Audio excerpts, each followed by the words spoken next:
नमस्कार, हरियाणा न्यूज देख रहे हैं आप और मैं हूं आपके साथ हितेंद्र। हरियाणा न्यूज के इस खास कार्यक्रम में चर्चा करेंगे आदमपुर के महासंग्राम को लेकर के। आदमपुर में महासंग्राम छिड़ा हुआ है उपचुनाव का और इसी को लेकर के एक बड़ी खबर का रुख कर लेते हैं। ये बड़ी खबर उपचुनाव से संबंधित आपको बता देते हैं। आज नामांकन वापसी की अंतिम तारीख है। आज नामांकन वापस लिया जा सकता है। जितने भी उम्मीदवारों ने नामांकन दाखिल किया है, 3 नवंबर को मतदान होगा। 6 नवंबर को चुनाव के परिणाम सामने आ जाएंगे। 6 नवंबर को चुनाव के नतीजे सामने आएंगे। ये बड़ी खबर आपको बता रहे हैं। आज नामांकन वापसी की अंतिम तारीख है और आदमपुर उपचुनाव में 23 उम्मीदवार मैदान में हैं। स्क्रूटनी में 7 नामांकन रद्द किए गए हैं चुनाव आयोग की तरफ से। 30 उम्मीदवारों ने पर्चा भरा था। बीजेपी ने भव्य बिश्नोई को उम्मीदवार बनाया है। कांग्रेस ने जयप्रकाश पर भरोसा जताया है और इनेलो की तरफ से कोरोड़ाराम को उम्मीदवार बनाया गया है। कोरोड़ाराम भी कांग्रेस के ही नेता थे, लेकिन एंड वक्त पर उन्होंने पाला बदल लिया और इनेलो की तरफ से उनको उम्मीदवार बना दिया गया। और वहीं मुख्यमंत्री मनोहर लाल ने तंज कसा है कांग्रेस की स्थिति पर। उन्होंने कहा है कि कांग्रेस मुक्त भारत 90% तक ये जो प्रधानमंत्री की बात थी वो पूरी हो चुकी है। और हमारी ये जो आदमपुर का चुनाव है बड़े अच्छे मार्जिन से हम जीतेंगे। इस नाते से इस जनता के सेवा के लिए हमको जिस प्रकार से भी चलना पड़ेगा। कांग्रेस की दावा तो वो भी कर रहे हैं। नहीं तो दावा तो सब करे ना, दिक्कत क्या है, सब करें ना। अब ये तो देखना ही है कि जो नरेंद्र मोदी जी ने कांग्रेस मुक्त भारत की जो बात कही थी, और वो मैं समझता हूँ कि 85-90% पूरी हो गई, 10% और बची है। अब किसी की फूट से मैं फायदा उठाना चाहूँ वो ठीक नहीं है, लेकिन कोई भी घटना होती है तो उसके परिणाम जो निकलते हैं वो आपको पता ही कैसे निकलते हैं। तो लगातार आदमपुर में महासंग्राम जो है वो छिड़ा हुआ है और ये जो सियासी लड़ाई है इसमें 4 मुख्य उम्मीदवार हैं। बीजेपी की तरफ से भव्य बिश्नोई हैं, तो वहीं कांग्रेस की तरफ से पूर्व मंत्री जयप्रकाश हैं और इसके अलावा इनेलो की तरफ से कोरोड़ाराम और आम आदमी पार्टी की तरफ से सत्येंद्र सिंह को चुनावी मैदान में उतारा गया है। इनके बीच में मुकाबला होना है और बयानबाजी का दौर भी चल रहा है।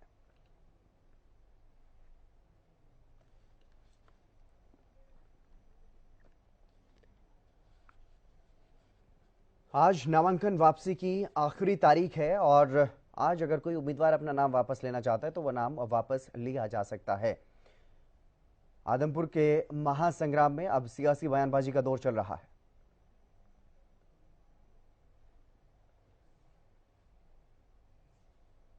इसी मुद्दे पर चर्चा करेंगे। हमारे साथ कुछ खास मेहमान भी जुड़ गए हैं, आपसे परिचय करवा देते हैं। सत्यव्रत शास्त्री जी हैं, बीजेपी के प्रवक्ता हैं। बजरंग दास गर्ग हैं, कांग्रेस के प्रवक्ता हैं। और विजेंद्र रेडू जी हैं, प्रवक्ता हैं इनेलो के। आप सभी मेहमानों का स्वागत है। बजरंग दास गर्ग जी, सबसे पहले मैं आपका ही रुख करना चाहूंगा क्योंकि मुख्यमंत्री मनोहर लाल की एक बेहद खास टिप्पणी सामने आई है। उन्होंने तंज कसा है कांग्रेस पर।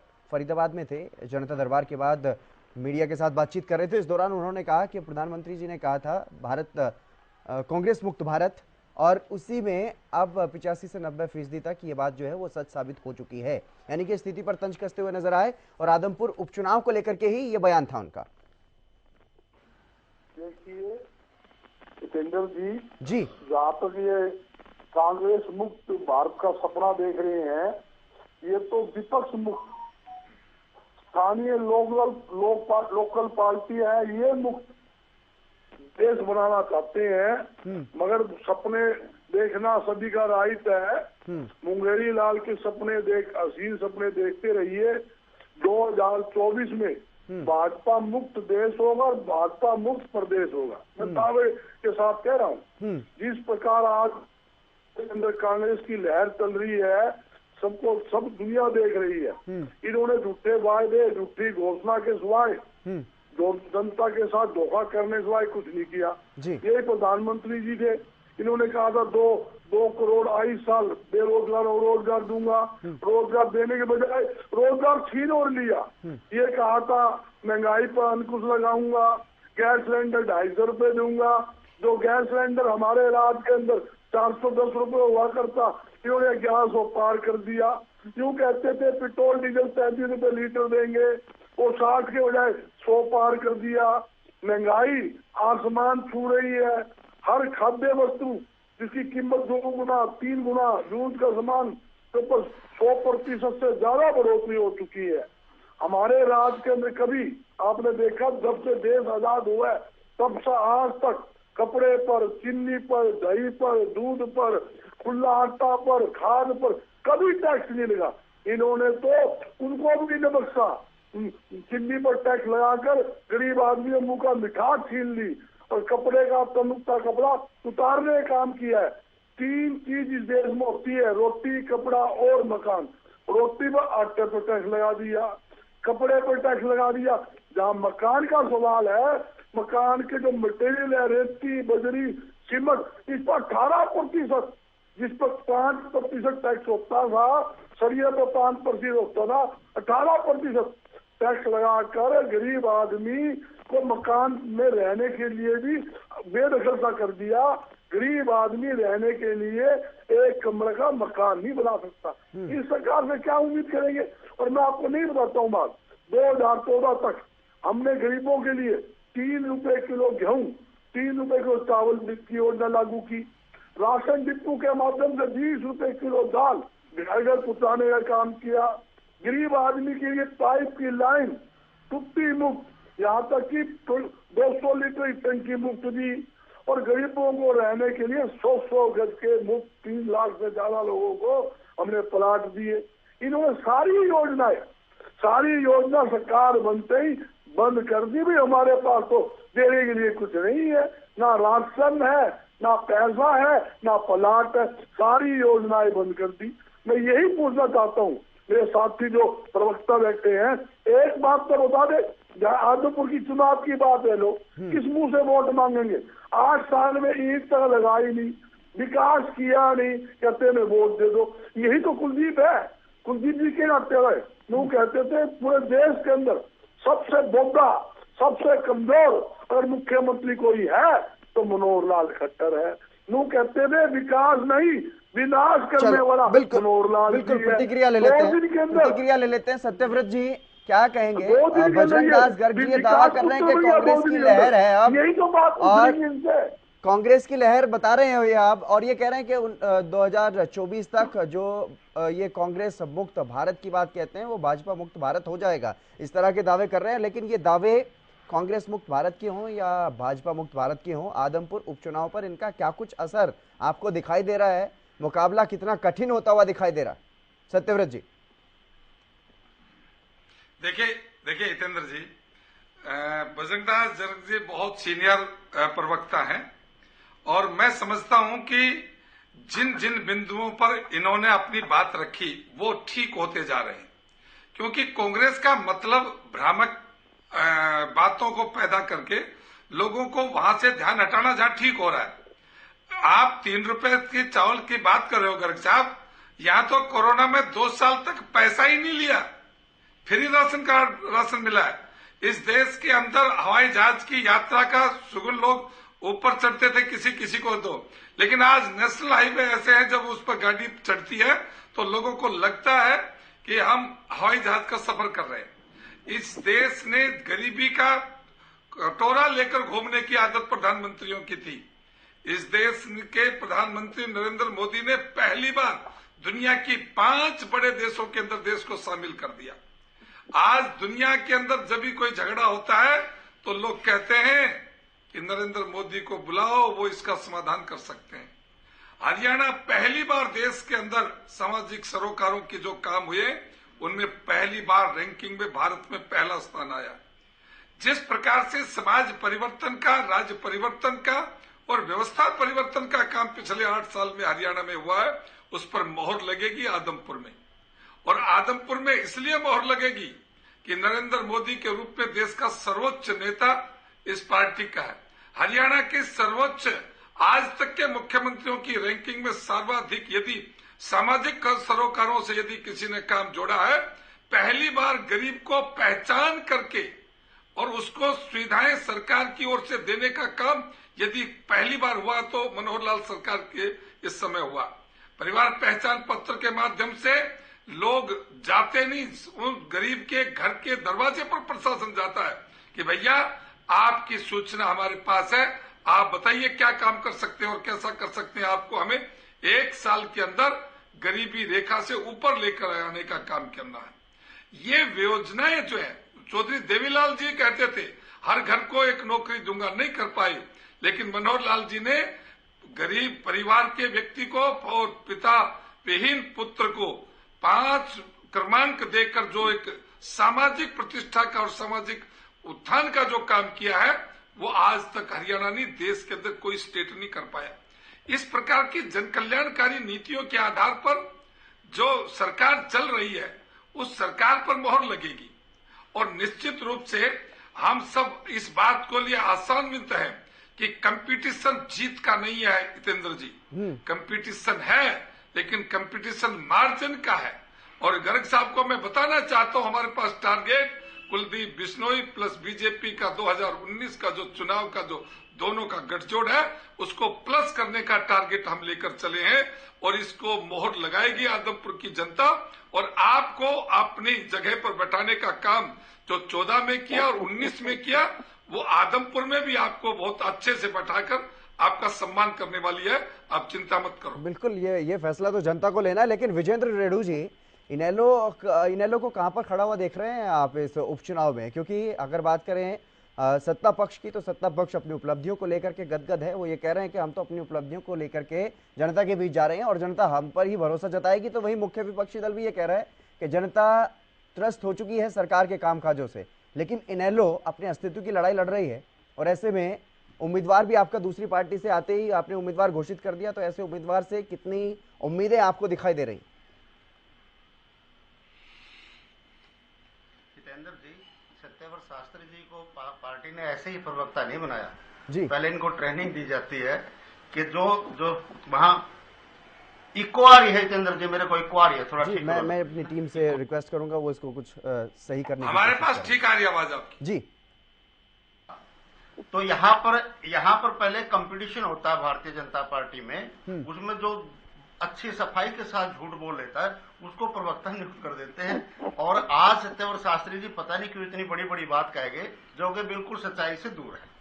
देखिए हितेंद्र जी, जो इंडियन नेशनल लोकदल पार्टी का कैंडिडेट आपने कहा दूसरी पार्टी से लिया है, मैं ये कहता हूं कौन सा कैंडिडेट ऐसा है जो स्थायी एक पक्का एक ही पार्टी का कैंडिडेट है? भव्य बिश्नोई कहां से आया है सबको पता है। उधर सत्येंद्र कहां से, सत्येंद्र जो आप पार्टी का, वो कहां से आया है? कांग्रेस का जेपी पैदाइशी ही इनेलो का है। इनेलो ने ही राजनीति में लेके आई थी, इनेलो ने ही राजनीति करनी सिखाई थी। और उसके बाद ये हरियाणा विकास पार्टी में भी गया। और तो और कांग्रेस के जो बजरंग दास जी को मैं बताना चाहूंगा, इनको पता तो है लेकिन मैं रिवाइज कर देता हूं। जब 2019 का इलेक्शन था, निर्दलीय लड़ा था किलायत से, तो उस टाइम कितनी गालियां भूपेंद्र सिंह हुड्डा को दी थी। ये लोग तो विश्वासघात करते हैं, इन्होंने तो मित्रघात भी किया है, मेरे को जानबूझ करके रोका गया है। कहीं न कहीं देखिए, पहले मैं कांग्रेस की बात करता हूं। कांग्रेस के भूपेंद्र सिंह जी हुड्डा बहुत माहिर हैं कांटा निकालने में, हर बार ये कांटा निकालने की बात करते हैं। और कहीं न कहीं 2019 का बदला लेने के लिए जयप्रकाश को दोबारा से यहाँ आदमपुर में मोहरा बनाने का काम किया है। नंबर 1, भूपेंद्र सिंह जी अपना कांटा निकालेंगे। नंबर 2, आदमपुर की जनता को आप भी सुन रहे हैं, मैं भी सुन रहा हूं। जो 2009 का चुनाव है, 2009 के चुनाव के सारे पुराने पापड़ जो है ना निकल के बाहर आ गए हैं। ठीक है, कहीं कोई बात ठीक है विजेंद्र जी, पेट्रोल आपकी बात से मैं सहमत हूं कि ऐसा ही है जैसा आप कह रहे हैं। लेकिन सवाल ये है कि अचानक से अगर कोई दूसरी पार्टी से नेता टूट करके आ रहा है और आप उसे उम्मीदवार घोषित कर रहे हैं, तो इससे तो यही साबित हुआ ना कि आपके पास अपना कोई वहां पर ऐसा नेता नहीं है जिसे आप उम्मीदवार बना सके। क्योंकि दोनों ही पार्टियों में, चाहे कांग्रेस की बात करें या बीजेपी की बात करें, दोनों ही पार्टियों में ये निश्चित माना जा रहा था कि ये नेता उम्मीदवार वहां पर हो सकते हैं। बीजेपी में गए हैं कुलदीप बिश्नोई, तो ये मान करके ये माना ही जा रहा था कि वो इसीलिए गए हैं कि वो चुनाव लड़ेंगे। और यहाँ पर वो जैसा कि दावा कर रहे हैं कि मैं सत्ता के साथ इसलिए जुड़ रहा हूं ताकि अपने क्षेत्र में विकास के कार्य को करवा सकूं। वहीं दूसरी तरफ कांग्रेस की तरफ आपने पूर्व मंत्री जेपी को कांग्रेस ने वहां पर उम्मीदवार बनाया है, तो वो भी माना जा रहा था कि वो इन्हें बड़ी टक्कर दे सकते हैं, क्योंकि पहले भी ऐसा मुकाबला वहां पर देखने को मिला जो टक्कर का था। लेकिन आपकी स्थिति थोड़ी सी अलग है। वहां पर चुनाव में नामांकन दाखिल करने में सिर्फ 1 दिन बचा हुआ है और दूसरी पार्टी से नेता टूटता है सिर्फ इसलिए क्योंकि उन्हें वहां पर टिकट नहीं मिलता और आप उसे टिकट थमा देते हैं। तो ऐसे में सवाल तो इसीलिए उठ रहा है ना सर विजेंद्र जी। हाँ, चलो मैं क्लैरिफिकेशन देता हूं आपको। देखिए, भव्य बिश्नोई ने भी इसीलिए पार्टी ज्वाइन करी थी कि और भारतीय जनता पार्टी इसको चुनाव लड़ाएगी। लेकिन भव्य बिश्नोई के लिए आज से कोई 10 दिन पहले आपके चैनल के ऊपर डिबेट में मैंने कहा था कि भारतीय जनता पार्टी भव्य बिश्नोई, कुलदीप बिश्नोई को एक तरफ हटा करके एक कैंडिडेट दे दो, जमानत बचा ले तो मैं गारंटी लेता हूं। दूसरा कैंडिडेट कौन था इनके पास? सिंगल एक भी कैंडिडेट इनके पास नहीं था। केवल और केवल सारे श्याम दाम दंड कोई विधायक अगर अपनी पार्टी छोड़ करके अपनी विधायक ही छोड़ रहा है तो जाहिर सी बात है हमारी इज्जत बचे। विजेंद्र जी, जाहिर सी बात है अगर कोई विधायक अपनी पार्टी से इस्तीफा देकर सीट खाली कर रहा है तो वो उसकी पहले डील हो चुकी होगी। यहाँ पर कोई कुछ भी कहे, बीजेपी भी ये कहेगी कि कोई यहाँ पर पद के लिए नहीं आता, हम तो हमारी तो ये होती है कि सेवा राष्ट्र हित की बात, वो बातें बीजेपी कह देगी। लेकिन मेरा सवाल सिर्फ ये था कि आपको उम्मीदें कितनी है, आपको उम्मीदें कितनी है कोडाराम जी से? जी मैं आ रहा हूँ, हाँ मैं आ रहा हूँ। देखिए, पूरे हलके की जनता ने एक महापंचायत की, महापंचायत में फैसला लिया गया कि कांग्रेस पार्टी कुर्डाराम जी को टिकट दे, क्योंकि हलके का बीच का आदमी है। हम चाहते हैं कि कुर्डाराम हमारा प्रतिनिधि बने और हमारे सुख दुख का साथी बने। और पूरा प्रेशर कांग्रेस पार्टी के ऊपर इन्होंने बनाने का काम किया। लेकिन कहीं न कहीं कांग्रेस हाईकमान जिन्होंने टिकट डिक्लेयर करनी थी वो बाइस्ड थी और वो कुर्डाराम जी को आगे बढ़ते हुआ नहीं देखना चाहती थी। एक किसान पुत्र को, एक किसान नेता को, एक अच्छे समाज सेवी को आगे नहीं बढ़ाना चाहते। ये कांग्रेस की रीत है। करोड़पति और पुराने घरानों को ही आगे बढ़ाने का काम करती है।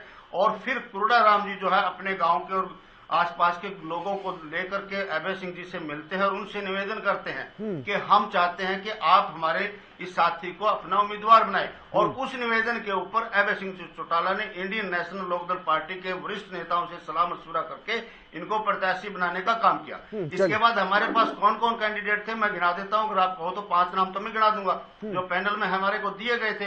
जो कमेटी बनाई थी उसने पहले में 5 के नाम दिए थे, लेकिन बाद में हल्के की आवाज के ऊपर अभय सिंह चौटाला ने इनको अपना उम्मीदवार बनाया है। ये इंडियन नेशनल लोकदल पार्टी के साथ साथ आदमपुर हल्के का भी उम्मीदवार है और 36 बिरादरी ने मिलकर के इनको अपना बिल्कुल आदमपुर का असली उम्मीदवार कौन है, इस पर भी बातें होंगी।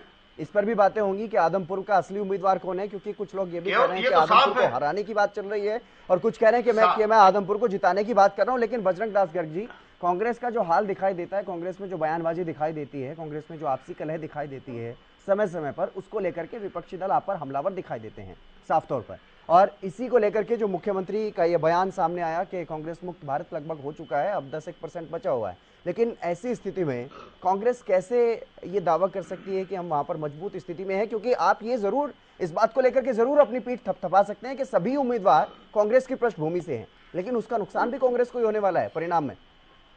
टेंडर जी, ये बात आपकी ठीक है, ये सत्य भी है। लगभग जो कैंडिडेट सिंदर था वो भी कांग्रेस में था, कुलदीप जी थे वो भी कांग्रेस में थे। और ये बात भी सही है, भारतीय जनता पार्टी के पास इसके सिवाय कोई कैंडिडेट नहीं। और यहाँ तक कि मेरे शास्त्री जी बैठे हैं, मैं उनसे एक ही बात पूछना चाहता हूँ, भारतीय जनता पार्टी के जितने भी कार्यकर्ता वर्कर थे पार्टी छोड़कर कांग्रेस ज्वाइन कर चुके हैं, ये 10 आदमी के नाम गिनवा दे, आदमपुर 10-20 का कोई कार्यकर्ता बचे हो। दूसरी बात, ये आदमपुर की जो सीट है ये कांग्रेस की सीट है और कांग्रेस का प्रत्याशी ही जीतेगा। चौधरी भजनलाल जी सीनियर कांग्रेस के नेता थे और वहां से अनेकों बार जीते और कांग्रेस पार्टी 3 बार चौधरी भजनलाल जी को मुख्यमंत्री बनाया, यहाँ तक कि केंद्र में मंत्री बनाया और हरियाणा प्रदेश कांग्रेस कमेटी का प्रदेश अध्यक्ष बनाया। और ये तो स्थिति रही है कांग्रेस की। आज ये बात करते हैं भी हम जीतेंगे, तो तुम किस बात कह रहे हो जीतेंगे? आपका कोई जिम्मेदार है ही नहीं। भारतीय जनता पार्टी का आदमपुर में कोई वजूद नहीं है। मैं यही पूछना चाहता हूँ शास्त्री जी से, सुनिए बजरंग दास जी, नाम की वोट मिलेगी, बजरंग दास जी, बजरंग दास जी, नहीं सुन लीजिए ना, एक बात सुन लीजिए। आप ही की बात कह रहा हूँ, सुन लीजिए। बजरंग दास जी, आप कह रहे हैं कि आदमपुर कांग्रेस की सीट है, मान लिया। आप ये भी कह रहे हैं कि जो तमाम नेता थे वो कांग्रेस की पृष्ठभूमि वाले, ये भी मान लिया। लेकिन आप ये कह रहे हैं कि बीजेपी का कोई जनाधार नहीं है, ये भी मान लेता हूं कि बीजेपी का कोई जनाधार वहां पर नहीं है। लेकिन ये आपका कहना कि सिर्फ वहां पर कांग्रेस का ही वोट था और कांग्रेस के ही नेता बढ़ चुके हैं, क्या उनका कोई अपना वोट बैंक नहीं है? क्या जो क्षेत्रीय नेता होते हैं उनके दम पर पार्टी मजबूत नहीं होती है? क्या सिर्फ पार्टी के सिंबल पर ही लोग वोट करते हैं? क्या उम्मीदवार को नहीं देखते हैं? या फिर ये देख या फिर ये मान करके चला जाए कि यहाँ पर कांग्रेस के नेता ही कांग्रेस को हराएंगे? जितेंद्र जी, आपने बहुत अच्छा सवाल किया कि स्थानीय जो नेता होते हैं, स्थानीय व्यक्ति होते हैं, उनके भी सीधे संपर्क होते हैं, उनके नाम के वोट होते हैं। मैंने ये इनकार नहीं किया कि उनके नाम के वोट नहीं है, मगर मैं ये बताना चाहता था, जिस मेरे साथी ने कहा कि मोदी के नाम के वोट मिलेंगे, खट्टर के नाम के वोट मिलेंगे, और 2014 में मोदी साहब भी यही थे और खट्टर साहब भी यही थे, 2019 के अंदर भी मोदी थे और खट्टर साहब भी यही थे। उस टाइम क्यों हारे दोनों बार आजमपुर से हारे आप लोग, तो क्यों हारे हैं? उनके नाम का कोई वोट नहीं है। और वोट की स्थिति तो आप देखते हो, गांव के अंदर हालात में बताना चाहता हूँ, गांवों में आजमपुर के हालात आप देखोगे, ना तो अच्छी शिक्षा है ना चिकित्सा है, सरकारी स्कूल बंद हो रहे हैं। आजमपुर के हल्के के अंदर सरकारी स्कूल बंद करके बच्चे तो गेट का ताला मारकर बाहर धरना में प्रदर्शन पर बैठते हैं। ऐसी स्थिति तो स्कूल की है। कल आपने देखा किस प्रकार कुलदीप बिश्नोई बब्बे जी जा रहे थे, वहाँ गांव वालों ने काले झंडे दिखाए, आपके चैनल ने भी दिखाए हैं, और वो रेणुका बिश्नोई गाड़ी रोककर लोगों ने बताया तुमने करा क्या है। सिर्फ अपना उल्लू सिद्धि करने के बजाय, अपना सुवार सिद्ध करने के बजाय आपने किया क्या है? लोग कहते हैं हम तो 8 साल हम विपक्ष में थे, हम काम नहीं करवा सकते, इस सत्ता में आवेंगे काम कराओ। सत्ता में तो तुम मलाई खाओगा, सत्ता में मलाई खाने वास्ते आया है, जनता वास्ते थोड़ी आया है। जनता का क्या काम करवाएगा? ये तो पूछ रही हो। जब आप विधायक क्या एक नया सूला दे दिया, 510 करोड़ रुपए मैंने मंजूर करवा लिए। अरे 5 महीने हो गए, 5 महीने आप भारतीय जनता पार्टी ज्वाइन करेंगे हो गए, आपने कुछ काम शुरू करवा था, पहले शुरू करवा देते। बिल्कुल सड़कों की रिपेयरिंग करवा देते, सत्यव्रत जी से जवाब ले लेते हैं सत्यव्रत जी से। सत्यव्रत जी, व्यवस्था करवा लेते। मुद्दे तो कई हैं, ना तो आज इनसे नहीं पूछिए, आपने व्यापार ठप करवा दिया। बिल्कुल मुद्दे तो कई हैं सर सत्यव्रत जी, विकास के भी मुद्दे हैं, महंगाई भी मुद्दा है, तमाम मुद्दे हैं, लेकिन क्या अपनी सरकार की उपलब्धियों के दम पर वहां जीतेंगे, या फिर ऐसा लग रहा है कि जो कांग्रेस में आपसी फूट वहां पर हुई है उसके बलबूते पर आप खुद ही जीत करके बाहर निकल जाएंगे? कैसे, क्या कुछ समीकरण बनते हुए दिखाई दे रहे हैं आपको, और कितनी मेहनत करनी पड़ रही है, क्योंकि जनता में नाराजगी भी वहां पर सामने आ रही है? सत्यव्रत जी, देखिए हितेंद्र जी, कांग्रेस के लोग जितना नाटक करेंगे उतना इनको भारी पड़ेगा। काला झंडा दिखाना, ये करना, ये सब इनका अपना एक स्टैंड है, बहुत पुरानी बातें हो गई, उसका नहीं। अब मैं सुनो गर्ग साहब सुनिए, गर्ग साहब सुनिए, बजरंग जी आपकी बात को सुना, गर्ग साहब सुनिए, आपकी बात को सुना उन्होंने। बजरंग जी सुन लीजिए, मेरे पास वक्त की बहुत कमी है, एक छोटा सा कमेंट ले रहा हूँ। यूँ बताइए, पहले से ज्यादा महंगाई है नहीं है? हरियाणा में मैंने कहा है सर, ये इसी सवाल का जवाब मांगा है उनसे। बजरंग जी जानबूझ के इसी सवाल का जवाब तो मांगा है उनसे। एक भी आदमी को रोजगार नहीं, गर्ग साहब जानबूझ के समय को खराब कर रहे हैं। एक नाम बता दो, एक आदमी को रोजगार 8 साल में इसी पर तो जवाब मांगा है सर बजरंग जी, इसी पर जवाब मांगा है, लेकिन अगर आप चुप नहीं होंगे, तो मुझे मजबूरन, क्योंकि मेरे पास वक्त की कमी है, मुझे आप सभी का धन्यवाद करना पड़ेगा। नहीं, मैं उसी पर सवाल किया था सर, लेकिन आपने जवाब नहीं लेने दिया। चलिए बहरहाल बहुत शुक्रिया बजरंग दास गर्ग जी हमारे साथ जुड़ने के लिए कांग्रेस की तरफ से। सत्यव्रत शास्त्री जी आपका भी बहुत शुक्रिया, और विजेंद्र रेणु जी आपका भी बहुत बहुत शुक्रिया हमारे साथ इस खास चर्चा में जुड़ने के लिए। लेकिन आदमपुर का महासंग्राम अब चुनावी मोड में है और चुनावी शोर वहां पर काफी देखने को मिल रहा है। उम्मीदवार जो हैं वो अपना जोर लगा रहे हैं, प्रचार कर रहे हैं, लेकिन ये देखने वाली बात होगी कि मतदान किसके हक में ज्यादा करेगी आदमपुर की जनता। ये तो परिणाम के बाद ही साफ हो पाएगा। बहरहाल इस चर्चा में बस इतना ही।